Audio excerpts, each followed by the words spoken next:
Hello everyone, welcome to International Royals TV. Thanks for clicking. Please subscribe to the channel if you haven't already. Please thumbs up if you haven't already. Please check out our community tab and playlist section for King Charles III's Life History series.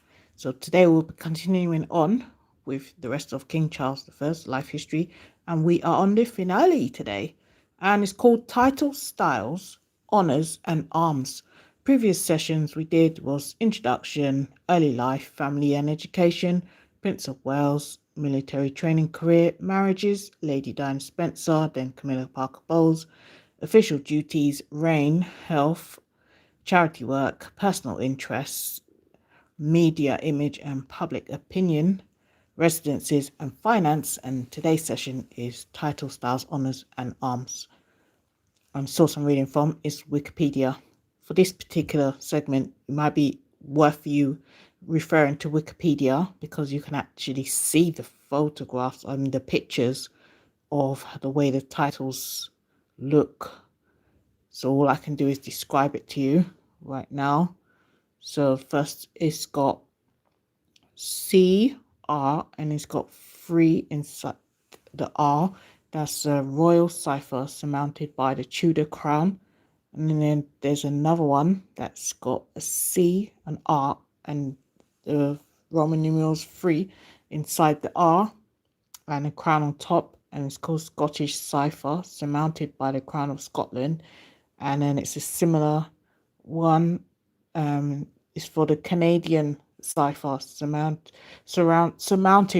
by the Canadian royal crown, and then it's got CR, and it's got the 3 Roman numeral digits inside the top of the R, and it's got the crown on top.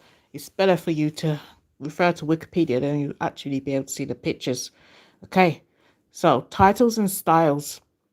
Charles had many titles and honorary military positions throughout the Commonwealth, is sovereign of many orders in his own countries, and has received honours and awards from around the world. In each of his realms, he has a distinct title that follows a similar formula: King of St. Lucia and his other realms and territories in St. Lucia, King of Australia and his other realms and territories in Australia, etc. In the Isle of Man, which is a crown dependency rather than a separate realm, he is known as Lord of Man. Okay, Charles is also styled Defender of the Faith. Source I'm reading from is Wikipedia, and we are just continuing on with segment called Title, Styles, Honours and Arms. There had been speculation throughout Elizabeth II's reign as to what his regnal name, Charles.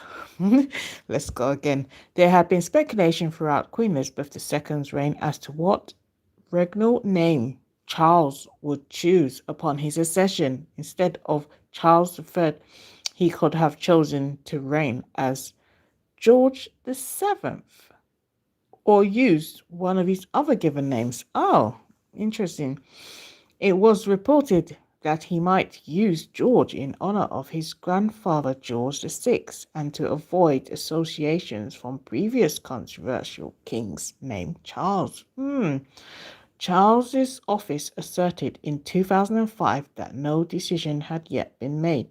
Speculation continued for a few hours following his mother's death until Prime Minister Liz Truss at the time announced and Clarence House confirmed that Charles had chosen the regnal name Charles III, which makes sense because at least he's using a name that we all know and would be able to relate better to him than him all of a sudden being changed to George VII. What do you think? Let me know in the comment section. Source I'm reading from is Wikipedia. As we continue with King Charles I's life history, and today's session is called Title, Styles, Honours and Arms. Let's continue. Charles, who left active military service in 1976, was awarded the highest rank in all 3 armed services in 2012 by his mother, Admiral of the Fleet, Field Marshal, and Marshal of the Royal Air Force. Okay, we are down to the segment which is called Arms, and we are talking about title, stars, honours, and arms in terms of King Charles I's life history. So this is Arms now. As Prince of Wales, Charles's coat of arms was based on the arms of the United Kingdom, differenced with a white label and an escutcheon of the Principality of Wales, surmounted by the heir apparent's crown, and with the motto Ich dien German, for I serve, instead of Die et mon droit. Hope I pronounced that well. When Charles became king, he inherited the royal coats of arms of the United Kingdom and of Canada. The design of his royal cipher, featuring a depiction of the Tudor crown instead of St. Edward's crown, was revealed on 27th of September 2022. The College of Arms envisage that the Tudor crown will be used in new arms, uniforms, and crown badges as they are replaced.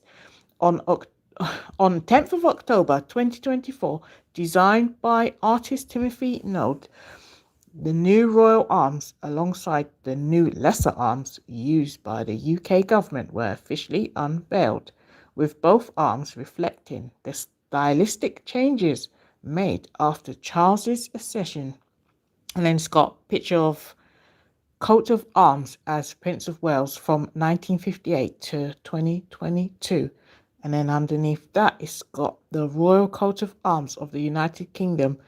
And you'd have to go to Wikipedia so you can see the pictures. And you could go to Charles III, and then if you go down to section if you go down to section where it says title, styles, honours, and arms, you'll be able to see the pictures of these. Very bright and colourful. The royal coat of arms, I can only describe to you. Royal coat of arms of the United Kingdom. It's got a lion on the left with a crown, and in the center it's got a crown and then a lion on top of the crown, and then on the right hand side it's got a white unicorn, and then it's got the words Dieu et mon droit. If I pronounced that well. Okay, and then below that they've got two other pictures here. One says Royal Coat of Arms of the United Kingdom for use in Scotland, and then the other one says Royal Coat of Arms of Canada, and it's got the similar unicorn lion, but the one that's used in Scotland has got the white unicorn with a crown on the left hand side, and then it's got the golden lion on the right hand side of the crown, and then above that it's got seems to be a red lion holding two symbolic items, and then above that it says in defense, and then it says Nemo me at the bottom, impugn lascit. And then for the Canadian one, it's got the golden lion on the left hand side, no crown on top of its head, and then it's got the white unicorn on the right hand side with no crown on top of its head. Instead, it's got maple leaves. Yeah, the lion and the unicorn have maple leaves on top of their heads. And then in the center of the Canadian one, the coat of arms, it's got the lion, golden lion, holding the maple leaf representing Canada, and then it's got the crown on top. It's quite interesting to see these pictures. You'll have to go on Wikipedia and you go to the section that's called Title, Stars, Honours and Arms, and if you go and press King Charles III, and then you'll be able to see those. Right, so let's continue. Banners, flags and standards. As heir apparent, the banners used by Charles as Prince of Wales varied depending upon location. His personal standard for the United Kingdom was the Royal Standard of the United Kingdom, differenced as in his arms, with a label of 3 points argent, and the escutcheon of the arms of the Principality of Wales in the centre. it was used outside Wales, Scotland, Cornwall, and Canada, and throughout the entire United Kingdom, where Charles was acting in an official capacity associated with the British Armed Forces. Source I'm reading from is Wikipedia. If you'd like to go on there to look at the pictures of the titles, styles, honours, and crowns, you'll be able to see that on Charles III. If you type in Charles III on Wikipedia, and then if you go down to the section that says title, styles, honours, and arms, you'll be able to see all the pictures there. Let's continue. The personal flag for use in Wales was based upon the Royal Badge of Wales.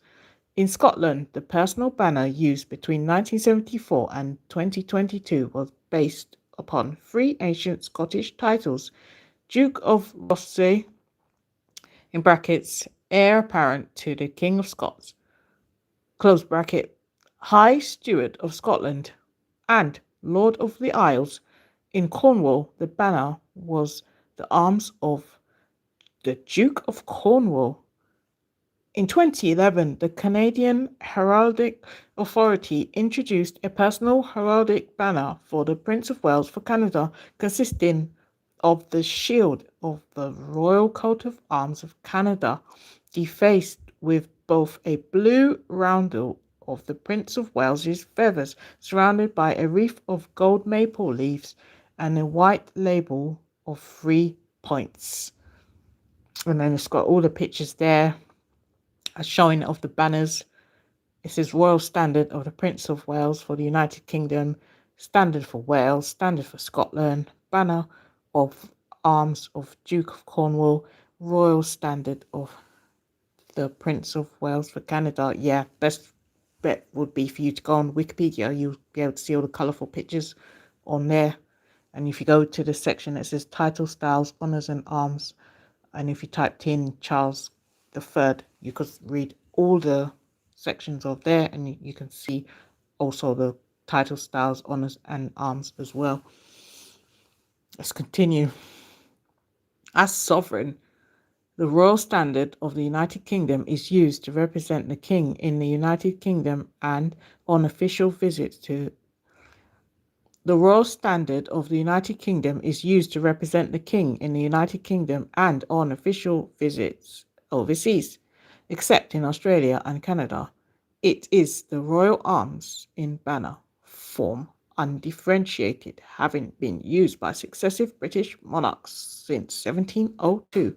The Royal Standard of Canada is used by the King in Canada, and while acting on behalf of Canada overseas, it is the escutcheon of the Royal Coat of Arms of Canada in banner form, undifferentiated. And it's got the pictures of the royal standards. And the first one says United Kingdom outside of Scotland. And then it's got the picture there. And then it's got Scotland, Canada, and Australia with all the colourful pictures of the banners there. You'll be able to catch up on Wikipedia and have a look at all the beautiful colours and the styles, titles, honours and arms on there. You'll be able to see the pictures on Wikipedia. Yeah, it's also been reading from today is Wikipedia, and we have come to the finale of King Charles III's life history. So, have you learnt a lot? I have learnt so much about Prince Charles, formerly Prince Charles, and now King Charles. I've learnt so much. And we have a playlist that we've put on the community tab and in the playlist section, and it's called King Charles III's Life History. So you can catch up on all our previous episodes in there. And they were intro, early life, family and education, Prince of Wales, marriages, official duties, reign, health, charity work, personal interests, media image and public opinion, residences and finance, and then the finale, which is today's one, title, styles, honours and arms. Hope you've enjoyed this series. If you might be interested in more members of the royal family's life history series, you can check them out in the playlist section. And on the community tab, we have Queen Elizabeth II's life history, Princess Anne's life history, Prince Edward's life history, Prince Philip's life history, and now we have King Charles III's life history completed audio series. So the last member of the family of the Queen's children that we have not covered so far yet is formerly Prince Andrew, now Andrew Mountbatten Windsor. So we will be moving on to Andrew's life history and in the next session. So we'll be looking forward to learning more about his life as a young boy and growing up as the Queen, as his mother. Yeah, etc. It'll be quite interesting to see his life history as well. So please thumbs up. If you haven't already, please subscribe to the channel if you haven't already. And also, please answer our poll question. Thank you so much for your time. Thank you so much for being here. See you later on for the new session, new opening of the life history series that will be concentrating on former Prince Andrew.